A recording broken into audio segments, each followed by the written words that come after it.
আল্লাহ পাক বলেন মিনহা খালাকনাকুম ওয়া ফিহা নুঈদুকুম ওয়া মিনহা নুখরিজুকুম তারাতান উখরা। এই যে মাটি থেকে আমি তোমাদেরকে সৃষ্টি করলাম, আবার দ্বিতীয়বার তোমাদেরকে মাটির ভিতরে আমি ফিরিয়ে দিব। 3 নম্বরে এই মাটি থেকে আবার পুনরায় তোমাদেরকে জাগ্রত করব, পুনরায় তোমাদেরকে এই মাটি থেকে আমি আবার উঠাবো। তারাতান উখরা, শেষবার লাস্ট ফিনিশিং এ আবার আল্লাহর সামনে এই মাটি থেকে আমাদেরকে উঠে দাঁড়াতে হবে।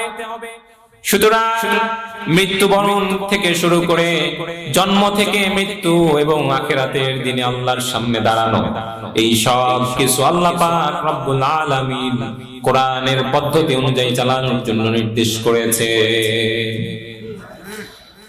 আমার যখন ফুরাবে দিন, আসবে গহীন রাতি, থেকো প্রভু এ জীবনে হয়ে চিরসাথী,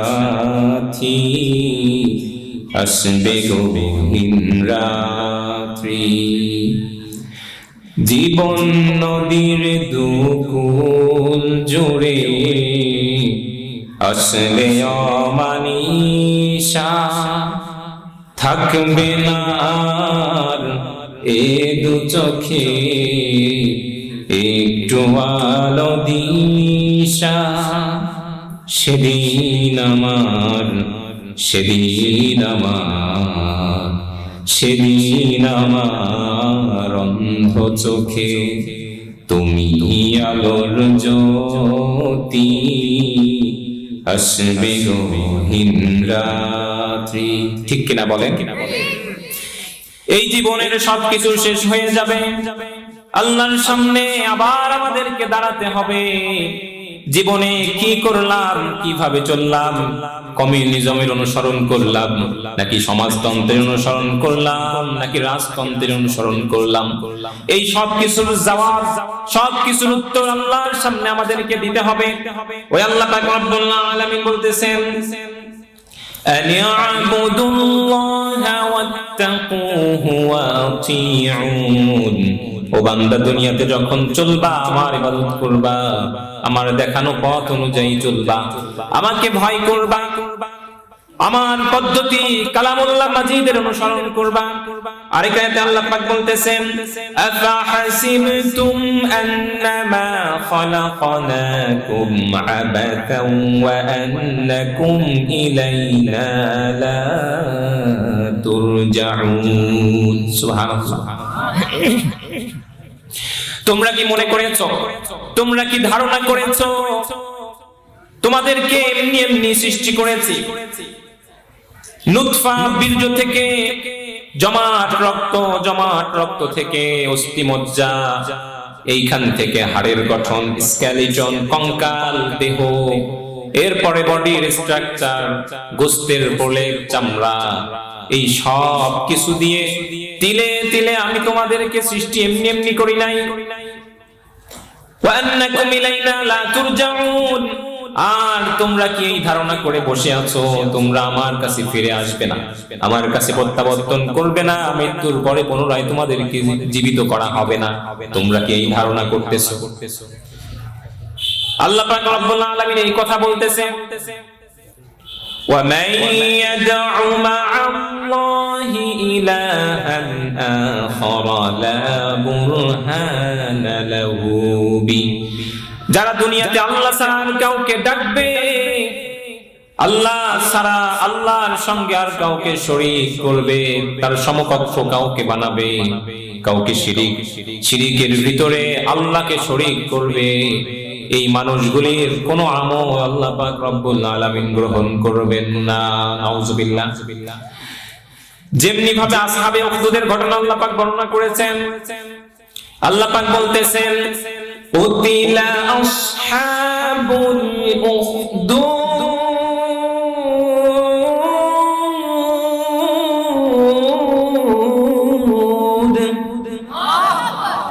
আসহাবে উখদুদ, উখদুদ নামের যে সম্প্রদায় আছে এই সম্প্রদায়কে হত্যা করা হয়েছিল। কুতিলা, হত্যা করা হয়েছিল আসহাবুল উখদুদ, আসহাবে উখদুদকে। কিভাবে? আন-নারি যাতিল ওয়াকুদ, আগুনের বিশাল এক গর্তের ভিতরে এই সব জনপদের ঈমানদার মানুষগুলিকে জ্যান্ত পুড়িয়ে মারা হয়েছিল। নাউজুবিল্লাহ।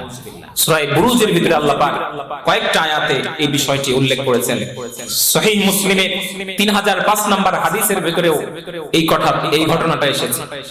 এই ঘটনা বলি ইনশাআল্লাহ আলোচনা শেষের দিকে যাব।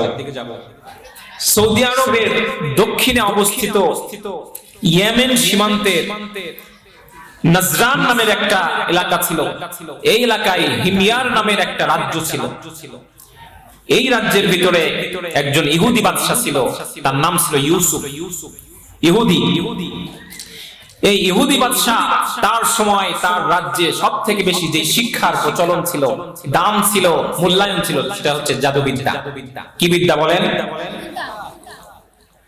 বর্তমান প্রেক্ষাপটে যেরকম ভাবে আমরা সায়েন্স এন্ড টেকনোলজি নিয়ে উন্নতি করতেছি, যুগে যুগে ধীরে ধীরে মানুষ আরো উন্নত হচ্ছে, পরিবেশ অবকাঠামো আস্তে আস্তে উন্নতির দিকে যাচ্ছে।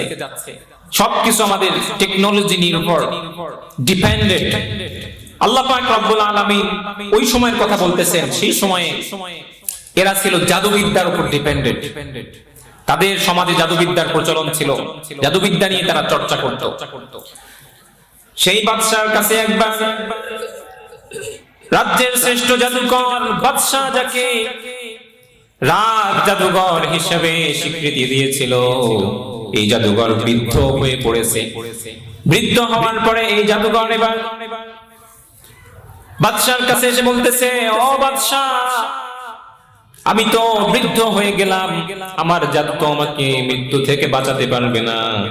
আমি এমন একজন বালক চাই, এমন একজন ছোট্ট বালক চাই, মেধাবী বালক চাই, এমন একজন ইয়াং পারসন চাই যার ট্যালেন্ট হবে তুখর, অত্যন্ত ইন্টেলিজেন্ট হবে। বাদশাহ খোঁজ শুরু করে দিল, ঢাক ঢোল পিটিয়ে বাদশাহ এবার এমন একজন বালক আবিষ্কার করলো। সে ছিল অত্যন্ত মেধাবী। এই বালক বাদশাহ তাকে নির্ধারণ করলো জাদুবিদ্যা শেখানোর জন্য। এই বালক যখন জাদুবিদ্যা শেখার জন্য নিজের গ্রাম থেকে বের হতো, পাহাড় পর্বত খাল বিল অনেক কিছু পার করে এই বালককে বাদশার দরবারে এসে উপস্থিত হতে হতো। পথের ভিতরে ছিল একটা বড় একটা পাহাড়ি ঝর্ণা। এই ঝর্ণার পাশে ছিল বড় একটা পাহাড়। এই পাহাড়ের ভিতরে একটা সেই জামানার একজন খ্রিস্টান পাদ্রী, খ্রিস্টান আলেম বসবাস করত।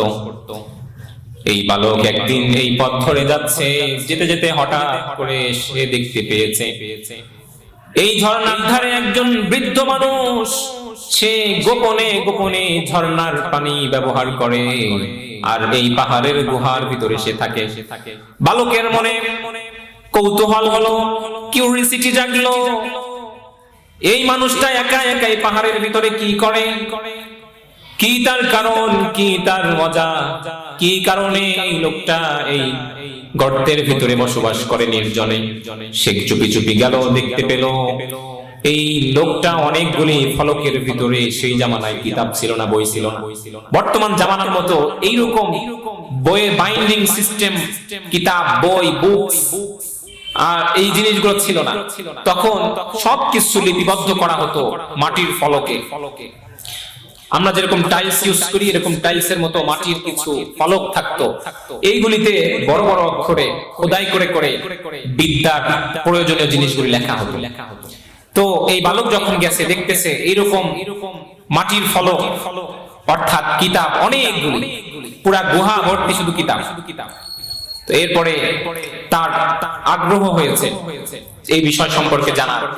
তো এই লোকটার কাছে সে প্রত্যেকদিন যেত, জাদুঘরের কাছেও যেত, এই লোকটার কাছেও যেত। একদিন পথের ভিতরে এই বালকটা যখন পাহাড়ের পাদদেশ দিয়ে চলতেছে, পাহাড়ের নিচ দিয়ে সরু একটা পথ ধরে চলতেছে, চিকন একটা গলি। এই গলির ভিতরে বাদশার জাদুকর বড় একটা গন্ডার এসে খাড়া করে দিয়েছে। জাদুর মাধ্যমে বড় একটা জন্তুকে এই রাস্তার ভিতরে আড়াআড়ি ভাবে দাঁড় করিয়ে দিয়েছে, যাতে করে সাধারণ মানুষের কষ্ট হচ্ছে, এক পাশ থেকে আরেক পাশে যেতে পারতেছে না। এই বালকটি যখন এমন দৃশ্য দেখলো, মানুষেরা তার কাছে ছুটে আসলো, বলল, ও আল্লাহর গোলাম, তুমি তো জাদুবিদ্যা শিখতেছো, তোমার তো অনেক শক্তি, তুমি আমাদেরকে এই বিপদ থেকে রক্ষা করো। এইবার এই বালক অন্তরের ভিতরে নিয়ে আসলো, ও আল্লাহ, ওই যে পাহাড়ের ভিতরে যেই দরবেশ আলেম থাকে, তিনি যদি সত্যি হন তাহলে এই পশুটা যেন মারা যায়, আর যদি জাদুঘর সত্যি হয় তাহলে এই পশুর যেন কোনো ক্ষতি না হয়। এই বলে সে সঙ্গে সঙ্গে একটা পাথর নিক্ষেপ করেছে। আল্লাহ পাক রব্বুল আলামিনের নামের বরকতে এই একটা ঢিলের আঘাতের সঙ্গে সঙ্গে বিশাল জন্তুটা সেইখানেই মারা গেছে।